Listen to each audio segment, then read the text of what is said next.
નમસ્કાર, મારું નામ પરમાર તૃપ્તિ છે. અમે અહીંયા અત્યારે તમે જોઈ રહ્યા છો કે ગાંધીનગરમાં અમારી રજૂઆત કરવા માટે આવ્યા છે. અમારી રજૂઆત મુખ્ય એ જ છે કે 1 થી 5માં 21,453 જેટલી જગ્યાઓ ખાલી છે અને 5,000 જેટલી સરકારે ભરતી કરી છે. હવે એટલા 5,000માં તો જોવા જઈએ ને તો કેટલાક તો રિપિટેશનવાળા ફોર્મ છે, તો પછી અમારો નંબર ક્યારે આવવાનો? અને અત્યારે તમે જો તો આ સરતી માટે એવું કહેવામાં આવ્યું છે કે હવે વેલિડ ના ગણાશે. તો કેટલાક ઉમેદવારો એવા છે ટેટ 1ના કે જેમની એજ પણ થઈ ગઈ છે, તો એ સરતીનું હવે અમારે શું કરવું? કેટલી મહેનત કરીને અમે પાસ થયા છે ટેટ 1. અને બીજી એ વાત કે જ્યારે લાયક ઉમેદવાર હાજર જ છે તો તે પછી બી તમે જે જ્ઞાન સહાયક છે તેમની કેમ ભરતી કરો છો?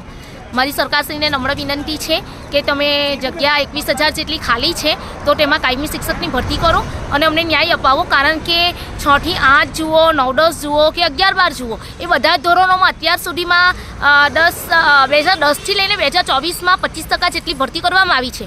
પરંતુ પીટીસી જે છે અમારા ઉમેદવારો તેમની સાથે મતલબ 25% જ ભરતી થઈ છે, તો એ તો અમારી સાથે અન્યાય જ થયો ને. તો અમને અમારી ગુજરાત સરકાર માટે એવું કહેવામાં આવે છે કે સંવેદનશીલ સરકાર છે, તો અમારી સંવેદનાને તમે સર સમજો અને અમારી જગ્યામાં વધારો કરી આપો. અમારે બીજું કશું જોઈતું નથી.